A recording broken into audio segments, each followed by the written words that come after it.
Olá pessoal, Fabiano do curso Como Fazer Bonsai.com. Tudo bom? Vim hoje falar para vocês um assunto que acabou sendo recorrente. Ontem a gente falou sobre mini bonsai, mamê e alguma questão de proporção. Então o pessoal me perguntou, tá Fabiano, e as proporções do bonsai? Como que a gente avalia realmente? Como que seria em questão de regras e tudo mais? Então, antes de mais nada, eu gostaria de dizer que as regras servem apenas para nos nortear, para a gente ter uma ideia básica artística de como fazer uma coisa que vai ficar agradável aos olhos. Isso é em tudo, tá, gente? Por isso a gente usa várias regrinhas da fotografia, da pintura e várias de artes para poder acabar usando também no bonsai, que é a nossa arte, né? Então, o que que acontece? Eu vou falar para vocês algumas regras básicas, porém, sempre com essa ideia de que a gente tem um norte, né? Nunca vamos nos limitar para, não, a regra tem que ser usada desse jeito, não tem forma de se eu sair disso daqui, eu vou estar fazendo um bonsai ruim, tá? Não se pode, e isso inclusive não se limita à vertente nipônica, tá? Não é só a escola japonesa que usa essas regras e tudo mais. É regra artística, serve para todo mundo, tá? Então, nada disso é absoluto. São diretrizes. Então, vamos lá. Eu vou explicar como que era, como que está se usando mais hoje, né? Um bonsai mais contemporâneo. Então, antigamente a gente usava sempre o quê? A altura da planta era mais ou menos de 5 a 6 vezes o tamanho da base. Então as plantas eram mais longilíneas. Foi isso que eu falei, que é onde deu aquela puxada para o pessoal pedir esse vídeo para mim. Hoje em dia a gente usa assim, 1, 2 ou 3 a base. Tá vendo a base aqui, ó? Tá? 2. Esse aqui normalmente é o que a gente procura. Às vezes até bem menor para fazer chorrinho. Ou até os mamê bonsai, né? De 12 a 20 centímetros, tal, né? Que é do tamanho do mamê até o chorrinho. Então, a sensação que nos dá ao ver uma árvore mais fina e uma árvore mais grossa, que realmente aquele ali parece ser um bonsai mais velho, com mais respeito, porque ele é um mais encorpado. Então, nesse caso, a planta aparenta ser mais velha, que é o objetivo do bonsai hoje. Não só fazer uma árvore num vaso, mas sim fazer uma árvore velha, uma árvore mais idosa, que tenha mais a aparência de uma planta realmente bem mais velha do que ela é, né? Porque no lado artístico, realmente, um bonsai não interessa ter 25 anos, sendo que se alguém fez um bonsai que aparente ser mais, então aí está o ponto artístico, né? Aonde está a mão do bonsaísta, fazer ele aparentar ter mais idade do que ele tem. É igual isso aqui. Eu conheço vários bonsai, inclusive eu tenho bonsai que são bem velhos, velhíssimos, fininhos, porque ficaram muito tempo no vaso e nunca foi feito usado técnicas para engorda. Então ele ficou magrinho, esbelto, vamos dizer assim. Tem 30 anos esse aqui tem 12 anos. Qual que parece ser mais velho? Entende? Logicamente a gente tem outros pontos, tem vídeo falando sobre o que a gente faz, quais os atributos para a planta aparentar mais velha e tudo mais. Não é o caso disso aqui agora. A gente está falando só sobre proporções básicas para fazer um bonsai, para a formação do bonsai.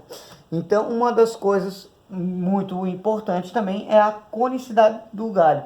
Não fazer o tronco cilíndrico, aquele tronco que não tem conicidade nenhuma. Então ele tem que começar grande, vai diminuindo até a ponta, tanto no mais fininho quanto no mais grosso. Isso não importa, tá, gente? Tem que usar sempre a conicidade. E a conicidade a gente usa no tronco e usa em todos os galhos. O primeiro galho é mais grosso do que o segundo, que o terceiro, que o quarto, e até chegar lá em cima. Uma coisa muito interessante, eu fiz aqui um desenhozinho da posição dos galhos, que acontece, geralmente o primeiro galho a gente não coloca na lateral do bonsai. Geralmente ele sai um pouquinho daqui da frente, ó, e esse aqui um pouquinho daqui. E o galho de fundo tá lá atrás. Então, geralmente esse é o primeiro galho, o segundo sai lá no fundo e o terceiro já vem aqui, sempre em níveis diferentes na árvore, para não dar uma conicidade invertida. Se crescem vários galhos, que a gente chama de a roda de carroça, em vários pontos, acaba engrossando demais e ele dá uma conicidade invertida e diminui novamente mais à frente. Então isso é muito ruim. Então a gente faz assim, mas eu tenho um galho que vai ficar o segundo galho aqui e o terceiro ele é um pouquinho mais alto. Tem problema? Não, né, gente? Então a gente tem que usar o que tem também, né? Porém, se puder fazer dessa forma, seria melhor, tá? Mas não é uma coisa obrigada. Lembra que eu falei no início, né?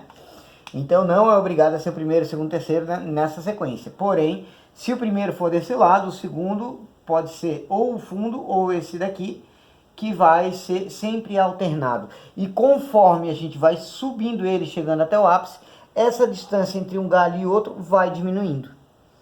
Certo? Então se eu tenho aqui uma escala, o primeiro galho sai aqui, o segundo sai aqui, o terceiro vem aqui, e assim eu vou diminuindo essa distância até chegar no ápice, que acaba chegando meio que até um pouquinho mais confuso. Porém, não cruza galho. Não tenho galho saindo daqui, indo para cá e fazendo outro aqui assim. Se eu puder não deixar galho saindo na direção do observador, dele para frente, é melhor, tá? Não é de bom tom deixar um galho sair no observador. Mas passando do terceiro terço da árvore, pelo menos nesse caso aqui, que chegando no ápice, acaba não se percebendo muito, tá? Então é mais ou menos isso daí. Deixa eu ver outra coisa que eu escrevi aqui para falar para vocês. Nenhum galho sinuoso para fora da curva. Tá, então o que acontece? Quando a gente faz o galho, a planta sinuosa, vou até deixar aqui o meu vasinho. Quando a planta é sinuosa, que normalmente a gente pode estar falando deixa eu fazer aqui bem rapidinho, que seria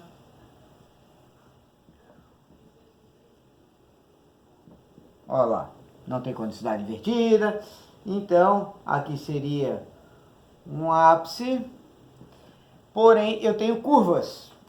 Os galhos saem sempre da parte externa da curva. Posso fazer um galho saindo daqui, posso fazer um galho saindo daqui, e aí sai um lá atrás, lá que vai acabar fazendo um galinho lá, sai outro aqui e outro aqui. Lógico que vai sair alguns meio que para frente também, né? A gente tá em 3D aqui, né? Então esse daqui vai ser um galho, esse aqui vai ser outro. Se eu quiser deixar baixinho assim, se eu quiser diminuir a planta ainda, podar ela aqui assim, fazer ela a partir daqui para fazer esse tipo aqui assim de copinha, também dá. Ficaria mais baixinha, a proporção dela ficaria até melhor, né? Eu geralmente recorro a esse tipo de coisa, porque na minha escola a gente sempre tenta compactar ao máximo. Então, também é muito importante a questão de nebare. O nebare, assim como a posição de galhos, ele também é o máximo radial possível. Um nebare tem que ser, não é obrigatório, mas seria muito bom se fosse, se aqui está a planta e ele fosse totalmente radial por toda a árvore, por toda a extensão da base do tronco. Se ele pudesse ser todo, né, seria muito bom, né? A gente sabe que isso não é tão fácil de encontrar, porém a gente tem como usar artifícios para fazer esse tipo de coisa, tá? Em questão de vaso, gente, o comprimento do vaso normalmente é a altura da árvore ou a largura da copa, pode ser um pouquinho menor. Geralmente eu uso um pouco ele menor. Então ele acaba que saindo um pouquinho a copa do vaso, tá? Então como que geralmente a gente usa? É 2/3. Então se aqui tem 60, eu vou usar um vaso de 40, né? Botando assim numa regra mais jogada, tá? E a altura desse vaso aqui normalmente é ou a altura do vaso da base ou menor. Então, lógico, se eu usar ele mais baixo, menor do que a base, ele vai dar mais poder para a planta. Então, um vaso um pouco mais raso joga mais a planta para cima e aparenta a planta cada vez mais robusta, mais velha. Tá bom? Então, basicamente de vaso é isso daí, tá? Questão de comprimento, questão de altura. Aí a gente pode entrar pela questão também de proporções, não já de proporção, mas de estética, falando em cores, né? Geralmente plantas mais sinuosas, plantas mais femininas, principalmente plantas sinuosas com vasos, pode ser redondo, pode ser ovais. Algumas plantas ficam muito bem também, inclusive um chocan, que é um ereto formal, em um vaso oval, em uma laje de pedra, também fica legal. O artístico está liberado, né, gente? É lógico que a gente acaba usando o que fica mais bonito, né? O que combina, a harmonia. Isso é uma coisa que a gente vai acabar usando e vai aprendendo com o tempo. E é isso aí. Cores nos vasos, geralmente a gente usa para as tropicais, para decíduas. Coníferas, principalmente juníperos, pinheiros, a gente usa os terracota, os marrom, né? Mais escuros, então não muito desenhos, as bordas. Então tem muita coisa em questão de vaso que a gente vai aprendendo com o tempo como que vai usar, por que que usa o vasinho para fora, por que que usa o vaso com a borda reta, por que que tem... Então esse tipo de coisa que a gente sabe, mais lá na frente a gente faz um vaso, a gente faz um vídeo sobre isso. Falar em fazer vaso, eu tô aqui bem na frente onde tá os vasos da Fujipot, que é fabricação minha e de minha esposa Regina, né? Então eu vou mostrar pra vocês, já que estão aí, e a gente acabou falando em vasos, então eu tô com a porta aberta. Vou tirar aqui, tá? Dá licença. Deixa eu puxar daqui do tripé. E vou só apresentar pra vocês rapidinho, que eu acabei de colocar, inclusive no site da Fuji Bonsai. Quem não conhece, a Fuji Bonsai é a loja da Escola Confraria Floripa Bonsai, né? E os vasinhos da Fujipot são feitos aqui.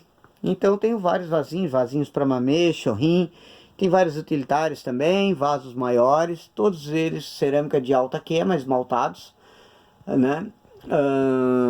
Tem alguma coisa aqui em cima para semi-cascata, cascata no tamanho médio, inclusive vasinho de orquídea e tudo mais. Aqui embaixo tem alguma coisa, tem o Lika Takahashi e tem muita coisa também do meu amigo Jorge Ribas, tá? Alguma coisa aqui ainda sendo feita para assar ainda. Vamos assar no nosso forno outra hora aí. Mas é isso aí, gente. Muito obrigado por mais essa vez comigo, tá? E eu agradeço a todos por estar assistindo esse vídeo. Quem puder ir conhecer o curso online comofazerBonsai.com, que é o curso no qual eu sou professor. E estamos com uma equipe muito bacana, tá bom? Muito obrigado. É só entrar lá, comofazerBonsai.com e começar com a gente, fazer parte da nossa escola online. Fica em casa, não paga nem um cafezinho por dia o valor do custo, tá bom? Um grande abraço, não se esqueça de curtir o vídeo e quem puder, se inscreva aí, aperta na bolinha, tá bom? Abração!